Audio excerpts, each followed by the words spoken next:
Ya, kita berjumpa kembali di pertemuan selanjutnya ya.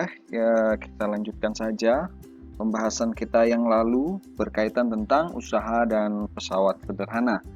Nah, kemarin kita sudah membahas apa sih itu usaha dan apa juga yang dimaksud dengan daya. Nah, mungkin sedikit kita lihat kembali ya. Ini bicara tentang usaha. Usaha itu adalah banyaknya energi ini ya, kemarin sudah kita bahas. Jadi energi yang dipengaruhi oleh gaya dan perpindahannya. Jadi makin besar gaya dan makin besar perpindahan, tentu usaha yang dimiliki juga akan semakin besar. Oke, itu sudah kita bahas di pertemuan yang lalu. Nah, berikutnya kita akan membahas tentang bagaimana pesawat sederhana. Apa sih pesawat sederhana itu? Ya, tentu teman-teman sudah ya mungkin ada beberapa ya yang melihat ya materinya. Nah, begini, jadi kita lihat saja.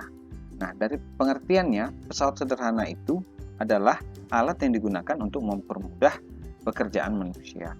Jadi, gampangnya dia mempermudah kerja manusia. Artinya apa? Kerjanya yang tadinya berat, ya, itu menjadi ringan.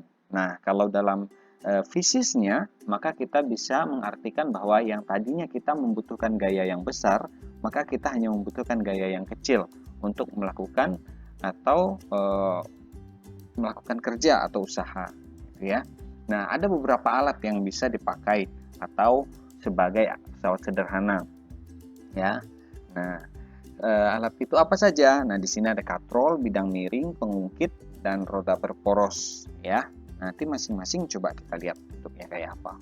Teman-teman pasti sudah tahu kok sebenarnya. Kita lihat di katrol. Nah, ini lihat ada dua gambar di sini yang sudah mewakili ya. Yang pertama pada saat pengibaran, yang kedua nih kakek-kakek yang sedang menggunakan sumur untuk mengambil airnya.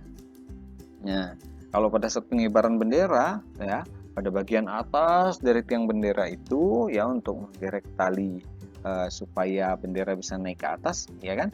Itu pasti menggunakan satu alat. Nah, supaya dia tidak kusut, berbelit dan lain sebagainya, maka digunakan yang namanya katrol. Ya, bisa naik ke atas benderanya. Nanti juga bisa diturunkan kembali kan gitu. Ya, ini di sekolah kita juga ada, ya kan? Nah, yang berikutnya di sebelahnya nih ada kakek-kakek lagi ya, mau ngangkat air gitu ya. Ada katrolnya nih nampak nih di sini nih. Teman-teman bisa lihat sendiri nih. Ya, yang disebut dengan katrol. Yang dipakai oleh kakek untuk menaikkan ya, airnya yang sudah ditimba.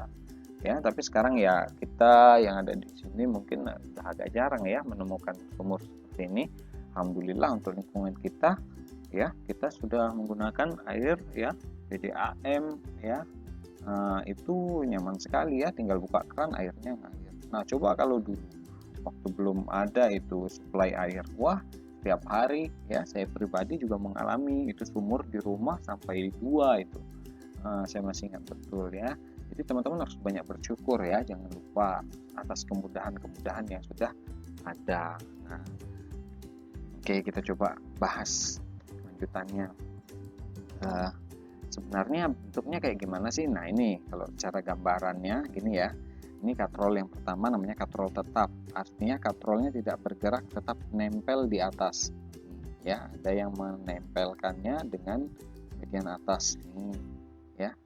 Ya tidak harus di atas sih, dia ngadap samping juga boleh. Yang jelas dia tidak bergerak posisinya. Itu namanya katrol tetap. Tunggal, tunggal artinya satu ya. Nah, ini teman-teman kalau ngangkat beban seperti ini ya, beban yang teman angkat ini FB ini gaya beban. Beban yang teman-teman angkat. FK itu adalah kuasa. Jadi beban dengan kuasa itu artinya apa sih beban? Beban itu yang mau kita angkat. Ya, kalau kuasa itu tenaga kita. Gitu ya. Kuasa atas kuasa kita. Beban yang membebani kita kan gitu. Ya. Beban ini kuasa. Besarnya sama ya. Kenapa bisa sama? Ya karena bebannya tidak lari kemana-mana. Kita hanya mengubah arahnya. Tadinya kita ingin ngangkat dia gitu ya. Tapi karena mungkin cara kita mengangkatnya kan susah gitu ya. Kalau pakai tangan langsung diangkat gitu susah. Mungkin lebih gampang dengan menarik ke bawah gitu kan. Jadi kita terbantukan gitu dengan menarik ke bawah. Nah, ke bawah kan lebih ringan daripada mengangkat ke atas. Nah, makanya digunakan tarik, gitu kan. Kemudian yang kedua di sini adalah namanya katrol tunggal tapi bebas. Nah, ini katrol bebas. Jadi katrol itu ada dua sebenarnya, ada yang tetap, ada yang bebas. Yang bebas artinya apa? Katrolnya yang bergerak. Nah, katrolnya yang bergerak. Katrol bebas itu katrolnya yang bergerak. Nah, ini kalau kita mau ngangkat lebih ringan, tadi kan pertama ini kan sama aja. Nah, kalau kita ingin ngangkat lebih ringan, yang satu harus kita ikatkan, misalnya ikat di tiang misalnya. Nah, di bawah katrolnya yang bergerak. Ini kuasa kita. Kuasa kita angkatkan, kita tarik dia ke atas ya, maka hanya akan terasa setengahnya saja. Mengapa? Karena setengah kita angkat, setengahnya lagi diangkat oleh ini dinding yang ada di atas. Terbagi dua gayanya. Kalau di sebelahnya gayanya sama, ini hanya diteruskan saja, cuman beda arahnya. Arahnya tadi ke sini, cuman dibelokkan sama katrol gitu. Nah, kalau di sini gayanya terbagi dua, ada sebagian akan diangkat oleh tiang yang di atas dan sebagian lagi kuasa kita. Maka dia kita cukup mengangkat setengah dari bebannya. Ya. Oke, berapa keuntungan mekanisnya? Apa itu keuntungan mekanis? Nanti kita bahas bagian berikutnya. Ya. Nah, di sini yang ketiga ini adalah katrol kombinasi ya, atau majemuk bisa dibilang seperti itu. Majemuk itu artinya lebih dari satu ya, bisa dua, nanti bisa tiga, bisa empat dan seterusnya ya. Nah, katrol majemuk seperti ini yang digambarkan seperti ini ya. Nah, teman-teman bisa melihat nanti seberapa banyak gaya yang kita angkatkan. Nah, ternyata satu tali ini ya dan dua tali ini inilah yang menopang beban. Nah, yang menopang beban ini cukup dua tali ini. Ya, dua tali ini. Berbagi dia, ya kan? Sedangkan di sini hanya meneruskan yang ini, ya. Ini meneruskan. Yang di kuasa, gaya kuasa itu hanya meneruskan, membelokkan arah yang ini. Maka ya, sebenarnya ini sama dengan yang sebelahnya, hanya ada dua, satu dua, hanya terbagi dua. Kita akan terbagi dua, ini gaya yang kita perlukan cukup separohnya, jadi kita angkatnya cukup separohnya. Nah, ada yang seperti ini timbanya, jadi kita lebih ringan ya, yang misalnya di sini ada 1000 Newton, kita cukup mengangkat 500 Newton, sudah terangkat ya. Ya, jadi lebih ringan. Nah, itu yang disebut dengan memperingan kerja ya. Nah, berikutnya kita bahas lagi. Nah, ini keuntungan mekanisnya. Nah, bagaimana ngitung keuntungan mekanis? Yaitu adalah, nah ini lihat. Nah, keuntungan mekanis itu sendiri apa? Ya, bilangan yang menunjukkan berapa kali pesawat sederhana menggandakan gaya ya. Menggandakannya berapa kali. Kalau di gambar yang pertama, ini keuntungan mekanisnya 1 karena gayanya sama nih, kiri dan kanan sama ya, karena dia hanya mengubah arahnya. Nah, sedangkan di yang kedua ya, di sini keuntungan mekanisnya adalah 2 ya, keuntungan mekanisnya 2. Kenapa? Karena tadi terbagi 2. Nah, gaya yang kita angkat ini cukup separohnya. Kalau ini 1 kilo ya, kalau ini 10 Newton, maka kita cukup mengangkat 5 Newton ya, 10 dibagi 5 ya, 10 dibagi 5. Nah, itu adalah keuntungan. Yang tadinya harusnya 10 yang kita angkat menjadi 5 saja tenaga kita. Itu maka keuntungan kita adalah 2 kali lipatnya. Kita tidak perlu ngangkat yang 10 Newton, cukup 5 Newton misalnya. Nah, kalau katrol majemuk ya tergantung banyaknya tali yang menopang pada benda. Tergantung banyaknya tali yang menopang pada benda. Bendanya yang ya, tergantung yang menopang pada benda. Ini bendanya di mana? Kalau di sini nih yang menopang pada benda. Ini juga menopang pada benda kan gitu. Ya, dihitung yang menopang pada benda. Ini ya namanya katrol majemuk. Oke, itu. Kita lanjutkan yang kedua yaitu bidang miring. Nah, kalau bidang miring itu merupakan bidang datar yang diletakkan pada posisi miring atau membentuk sudut tertentu sehingga dapat memperkecil gaya kuasa. Nah, ini juga sama ya. Jadi kita memperingan kerja kita diletakkan pada bidang miring ya. Misalnya ada pada tangga, pada skrup, pada pisau ya. Nah, yang paling gampang nih kalau misalnya teman-teman mau naikkan muatan ke atas mobil misalnya, yang berat misalnya angkatannya. Nah, teman-teman bisa menggunakan bantuan bidang miring, tinggal disorong gitu kan. Sorong ke bawah daripada langsung mengangkat tegak lurus ke atas atau mengangkat beban. Kayak gimana? Misalnya nih, lihat di gambar. Daripada kita harus mengangkat lurus gitu kan, lebih baik disorong. Karena akan terasa lebih ringan. Nah, berapa keuntungan mekanisnya tergantung berapa ya beban dia terhadap gaya kuasanya. Nah, besarnya itu ternyata setara dengan perbandingan karena dia sebidang ya dengan bidang miring ini. Nah, FB-nya sebidang dengan H, ini 1, ini lurus juga, sedangkan FK-nya atau kuasanya sebanding juga dengan panjangnya bidang miring ini ya, sisi miringnya atau L di sini disimbolkan. Atau secara matematis kita bisa lihat di sini. Nah, FB atau bebannya ya, itu kalau dibandingkan dengan FK atau kuasanya itu ternyata dia sebanding dengan L atau panjang sisi bidang miring dibandingkan dengan H atau ketinggiannya ya. Itu jadi keuntungan mekanisnya sisi panjangnya atau sisi yang miring berbanding dengan ketinggiannya. Itu adalah keuntungan mekanisnya pada bidang miring. Nanti bisa dicoba. Selanjutnya kita bahas roda berporos saja dulu. Ini paling gampang ya. Teman-teman pasti sudah pernah lihat ini barang ya. Ada di motor atau di sepeda kalian itu ada. Nah, pada roda berporos simple aja. Nanti kalian coba sendiri di rumah. Cari ukuran dari berapa ukuran gear di bagian depan sepeda kalian yang nempel pada pedalnya, pedal engkol biasanya kan tempat kalian ngengkol sepeda itu. Nah, berapa ukurannya? Coba kalian cari ya, berapa jari-jarinya. Kalian bandingkan dengan jari-jari yang di belakang. Ya. Ini yang besar nih berapa jari-jarinya, bandingkan dengan jari-jari yang di belakang. Nah, nanti kalian bandingkan. Nah, itu adalah keuntungan mekanisnya.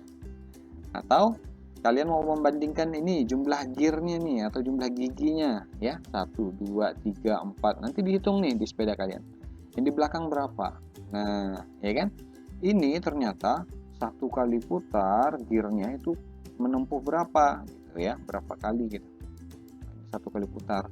Sedangkan hasilnya kalau ini berputar 1 kali, ternyata yang ini berputarnya udah berapa kali. Lihat jumlah gearnya kan gitu. Harusnya kan sama jumlah gear yang dia tempuh kan gitu. Di sini misalnya sudah menempuh totalnya misalnya 100 gear, maka kalau di sini 100 gear juga kan gitu. Tapi kalau di sini 100 gear, maka ini udah berapa kali mutar gitu kan. Nah, itu nanti kalian boleh cek sendiri. Cek saja pada sepeda kalian ya. Kalian 1 kali putar, yang belakang sudah mutar berapa kali. 1 putaran penuh, yang di belakang mutar berapa kali. Nah, itu adalah keuntungan mekanisnya. Dibandingkan saja, yang di depan mutar sekali, yang di belakang memutar sampai berapa kali. Nah, keuntungan mekanisnya berapa kali dia mutar bandingkan 1 gitu ya. Atau dapatnya berapa nih. Nah, itu keuntungan mekanisnya. Oke, itu roda berporos. Nah, untuk pengungkit, nah di sini ada sajian video ya. Mungkin dalam bahasa asing, harapan saya teman-teman bisa mengerti ya. Cari tahu nih. Let's take a look at how it works. Every lever consists of... Saya ulangi ya dari awal. Ini video yang dihasilkan oleh Education. A famous ancient Greek once said, "Give me a place to stand and I shall move the earth." But this wasn't some wizard claiming to perform impossible feats. It was the mathematician Archimedes describing the fundamental principle behind the lever. The idea of a person moving such a huge mass on their own might sound like magic, but chances are you've seen it in your everyday life. One of the best examples is something you might recognize from a childhood playground, a teeter-totter or seesaw. Let's say you and a friend decide to hop on. If you both weigh about the same, you can totter back and forth pretty easily. But what happens if your friend weighs more? Suddenly, you're stuck up in the air. Fortunately, you probably know what to do. Just move back on the seesaw and down you go. This may seem simple and intuitive, but what you're actually doing is using a lever to lift a weight that would otherwise be too heavy. Nah, di sini ada kata kuncinya nih yang ingin saya sampaikan di sini. Teman-teman bisa lihat nih ya. Teman-teman bisa lihat di sini. Ada perbedaan massa di sini. Ada jungkat-jungkit ya, atau kita sebut sebagai tadi pengungkit gitu ya. Ya, kalau ini dalam bahasa Inggrisnya ditulis lever gitu ya. Lever gitu kan? Lever gitu ya. Nah, itu merupakan jungkat-jungkit. Nah, bagaimana sistem kerjanya? Bagaimana caranya saya mau ngangkat ini yang massanya jauh lebih besar atau beratnya lebih besar dibandingkan diri sendiri gitu ya, atau temanmu main jungkit-jungkit gitu ya. Nah, gimana caranya? Nah, kamu bisa mundur sedikit gitu kan, atau mengayunkan badanmu sedikit ke belakang, maka dia akan terangkat. Nah, sebenarnya ini konsep apa? Salah satunya adalah konsep pengungkit itu sendiri ya, atau lever itu tadi. Nah, ini gambarannya. This lever is one type of what we call simple machines, basic devices that reduce the amount of energy required for a task by cleverly applying the basic laws of physics. Let's take a look at how it works. Every lever consists of three main components: the effort arm, the resistance arm, and the fulcrum. In this case, your weight is the effort force, while your friend's weight provides the resistance force. What Archimedes learned was that there is an important relationship between the magnitudes of these forces and their distances from the fulcrum. The lever is balanced when the product of the effort force and the length of the effort arm equals the product of the resistance force and the length of the resistance arm. This relies on one of the basic laws of physics, which states that work measured in joules is equal to force applied over a distance. A lever can't reduce the amount of work needed to lift something, but it does give you a trade-off. Increase the distance, and you can apply less force. Rather than trying to lift an object directly, the lever makes the job easier by dispersing its weight across the entire length of the effort and resistance arms. So if your friend weighs twice as much as you, you'd need to sit twice as far from the center as him in order to lift him. By the same token, his little sister, whose weight is only a quarter of yours, could lift you by sitting 4 times as far as you. Seesaws may be fun, but the implications and possible uses of levers get much more impressive than that. With a big enough lever, you can lift some pretty heavy things. A person weighing 150 pounds, or 68 kilograms, could use a lever just 3.7 meters long to balance a smart car, or a 10-meter lever to lift a 2.5-ton stone block, like the ones used to build the pyramids. If you wanted to lift the Eiffel Tower, your lever would have to be a bit longer, about 40.6 kilometers. And what about Archimedes' famous boast? Sure, it's hypothetically possible. The Earth weighs 6 times 10 to the 24th power kilograms, and the Moon, that's about 384,400 kilometers away, would make a great fulcrum.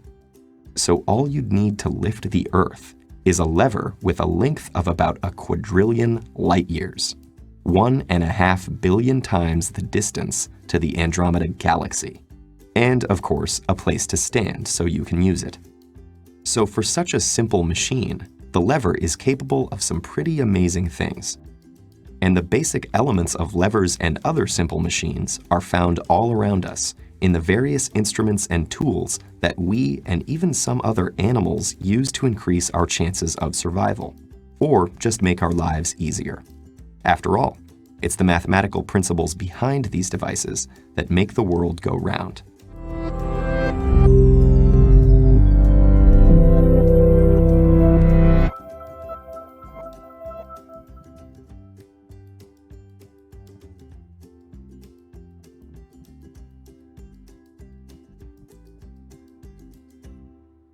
Nah, itu tadi ya video yang menunjukkan bagaimana pengungkit ini bekerja. Ternyata bahkan sampai kita bisa ngangkat yang massanya jauh lebih besar. Mau ngangkat mobil bisa gitu ya. Asal jaraknya cukup gitu ya, 3,5 meter. Atau kita mau angkat benda atau batu ya, misalnya orang zaman dahulu membuat piramid, itu satu batunya kira-kira sekitar 2,5 ton atau 2.500 kilo gitu kan. 2.500 kilo bisa, asalkan kita berjarak 10 meter dengan jungkit-jungkitnya tadi tuh ya. Nah, kemudian apalagi misalnya kita mau ngangkat menara pizza juga bisa, asal jarak kita dalam kilometer. Atau yang terakhir yang dinyatakan tadi juga ya dalam hukum dasar ya matematika, kita juga bahkan bisa mengangkat planet kita sendiri dengan catatan tadi, misalnya kita mempunyai pijakan atau tempat kita berpijak di mana kita bisa meletakkan ya kalau ada pengungkitnya gitu ya. Nah, tapi itu hanyalah bentuk gambarannya, semoga teman-teman jadi paham gitu ya. Nah, kalau berdasarkan jenisnya, tata letaknya di sini jenis pertama, maka tata letaknya adalah tumpuannya di tengah ya, tumpuan di tengah, kuasa dan beban di pinggir gitu ya. Kemudian jenis kedua, nah yang jenis kedua ini tumpuannya di pinggir tapi bebannya yang di tengah, beban di tengah ya. Pokoknya kalau tumpuan di tengah jenis satu, kedua beban di tengah jenis kedua, yang ketiga kuasa di tengah, itu jenis ketiga. Artinya apa? Yang pertama tadi kita dorong di sini ya, bebannya ada di sini, terangkat ya. Contohnya gunting. Kita pegang di ganggangnya, titik tumpunya di tengah, maka bebannya yang kita gunting. Kemudian jenis kedua ya, ini pada pembuka tutup botol misalnya ya. Gayanya kita berikan ini di tangan, gayanya kuasa kita kasih di paling pinggir ya. Karena itu kekuasaan kita gitu kan. Kemudian bebannya ada di tengah, ini yang mau kita buka ini ada di tengah, kemudian kita bertumpu pada bagian paling pinggir gitu kan, pinggir bertumpu, tengah mau dibuka, diberikan gaya.